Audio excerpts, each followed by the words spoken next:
Wake up, Stinky. 2006. It's time to go to school and get bullied some more. But what's that? It looks like today your buddy brought in his chunky PSP and he brought a little game called Monster Hunter Freedom. Monster Hunter series is one of my favorite series of games ever.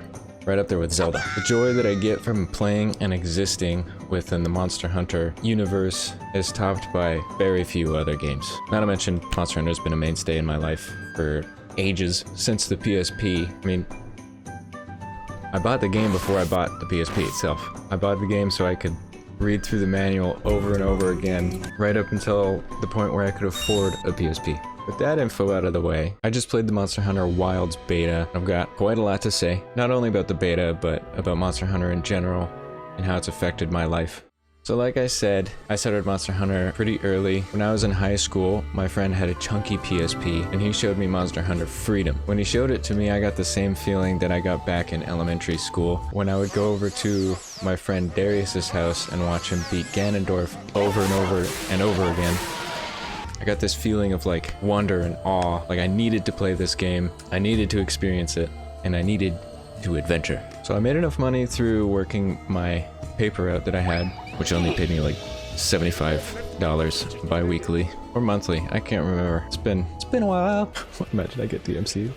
So I got my mom to drive me 2 separate times, one to get the game first, and then to get the PSP once I'd saved up enough money. And once I had both things in my possession, I proceeded to rot on the game for a year straight. And in that year, I made some core memories. So after a while of playing, whether it be at home or at school, my friend got stuck on Rathalos. He just couldn't beat him after trying many times. So one day he just called it quits basically. He just didn't bring his PSP to school. And I was getting to Rathalos, so I was like, oh shit. It can't be that hard. But it was. I couldn't brute force my way through the battle, so I used my noodle. And I remembered that getting paralyzed by a Genpei was equal to getting a flu shot, so I figured I can make weapons, so maybe I should make a Genpei weapon. So I took the Genpei sword and shield to the Rathalos fight to inflict the same pain that I had endured upon Rathalos. And bada boom bada bing, he's no longer the Sky King. I just fucking no longer. I beat Rathalos and brought that information back to my friend so he could continue playing Monster Hunter. And then shortly after abusing the shit out of the Yangaruga tree stump glitch, I got the full set and everything. I saw Monster Hunter Freedom 2 on the shelves at EB Games and bought that shit immediately. And then later learned that I probably should have just bought Monster Hunter Freedom Unite because it's just an expansion of Monster Hunter Freedom 2, but whatever, I got to play more Monster Hunter. Now, after fighting through the myriad of monsters in Monster Hunter Freedom 2 and Freedom Unite, and having a hell of a time trying to fight Tigrex, I was introduced by a different friend to the wonders of save data manipulation.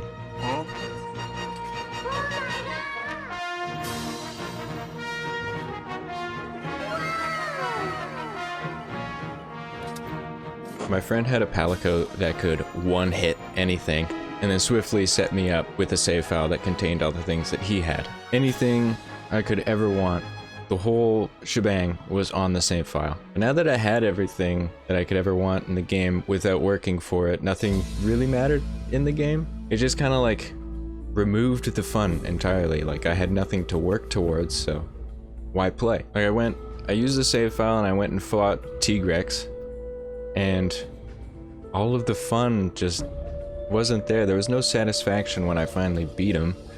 So I went back to my previous save file, my save file, and worked my way through Tigrex myself. And after I finally beat him, I got the same satisfaction, the same feeling of victory that I got when I finally beat Rathalos back in Freedom. Now fast forward a bit and I see the announcement for Monster Hunter Tri, which Monster Hunter Tri was a starting point for a lot of hunters, since pretty much everybody either had a Wii or 2 parents. Now since I had a Wii, I got to play Monster Hunter Tri. Also, I'd like to add that this is where my first hot take comes in. I personally liked the underwater combat, and I think with the technology nowadays, they could do underwater combat really well. And I'd like to see it, but I understand why people don't want to see it, but I want it. And on top of Monster Hunter Tri having the underwater combat, it also had online play, which for me was new. Unite had it, but Monster Hunter Tri had more accessible online play, which meant that I could actually have fun doing the egg missions. Now fast forward again about 2 years and Monster Hunter 3 Ultimate is announced, which is what Monster Hunter Unite was to Monster Hunter Freedom 2, just an expansion. But yet again, I had no money. I didn't have a Wii U, and I definitely didn't have money for the game, but I knew I needed both. So I got a job at a telecommunications company, organizing their warehouse for honestly dirt cheap, but I did make enough to get what I needed. After a couple months, I finally had earned enough to get both the Wii U and Monster Hunter 3 Ultimate. Now me personally, I like to play a lot of games with a Let's Play in the background because I like to play with people even though they're not playing with me. It's kind of what Let's Plays are for. So I did some searching on YouTube and I found somebody who did a Monster Hunter 3 Ultimate series. And through that series, I found out they had a Twitch. And through his Twitch, I found some of my best friends in the entire world. Half of them are overseas and the other half are in the United States. Through a game about hunting monsters, I found some of my lifelong friends. All of them I've known for over a decade now. And as soon as Monster Hunter Wilds comes out, we're gonna no-life the shit out of it. We'll be playing as often as we can. Unfortunately, not every day because we've aged and we're adults and we have to have jobs and go to school and not have time to ourselves. But we're gonna play, and that's what matters. So I'm just gonna skip past most of the 3DS games. The only one that I'm going to really talk about is Monster Hunter 4, and that's because one of my best friends, who I met through Monster Hunter, decided that he was just gonna straight up buy me a whole 3DS and Monster Hunter 4 because everybody else was playing it and he knew that I played with them every chance that I got, and since I didn't have the tools to be able to play with them, I could only watch, and I guess he didn't like that, so he just bought it for me. No question, he just wanted me to have fun with my friends. Thank you again, JD. I appreciate it. So jumping to Monster Hunter World. Monster Hunter World is definitely my favorite in the series so far.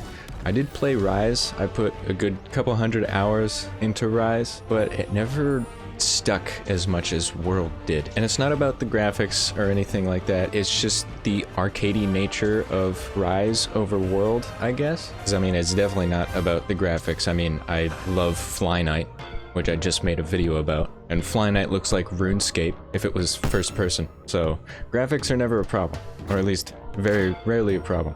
I feel like Monster Hunter World just immersed me more in the world than Monster Hunter Rise did.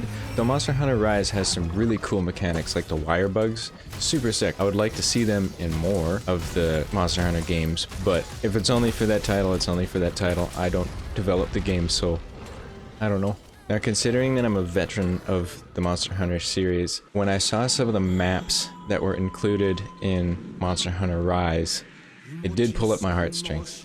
To see some of the maps from Monster Hunter Tri and 3 Ultimate reintroduced and revised to be able to explore some of the sections in between loading screens and see what they changed while keeping the maps true to what they used to be. Super, super cool. It made me feel some type of way.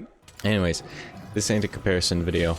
Now, considering the past of Monster Hunter and the future of the series, playing the Monster Hunter Wilds beta was a blast, and I personally can't wait for more. Even considering the fact that in playing the Monster Hunter beta, I was fighting monsters that looked like origami figures, and the fact that the game needs intense optimization. I mean, just look at my footage.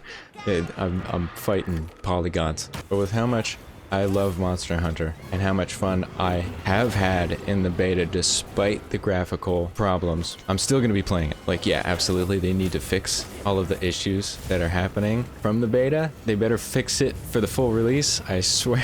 I would like to actually see the monsters, but I'm still having so much fun. I'm super biased because I love Monster Hunter so much, but I don't know, nothing matches the fun that I have in Monster Hunter. Maybe, you know, a close second would be like Zelda or Super Smash Bros, but I mean, in the future I'm gonna be streaming nothing but Monster Hunter Wilds if I can, if that is possible, considering the rig that I have. So, I mean, if you want to watch my stream, you can totally watch it over TTV/Elon Camellia. I would appreciate it. You've made it through the video, I see. Thanks. If you liked it, I would appreciate it immensely if you were to click the like button. It helps me out. And maybe subscribe? I will be making more videos. Anyways, thanks for watching. I hope to see you again.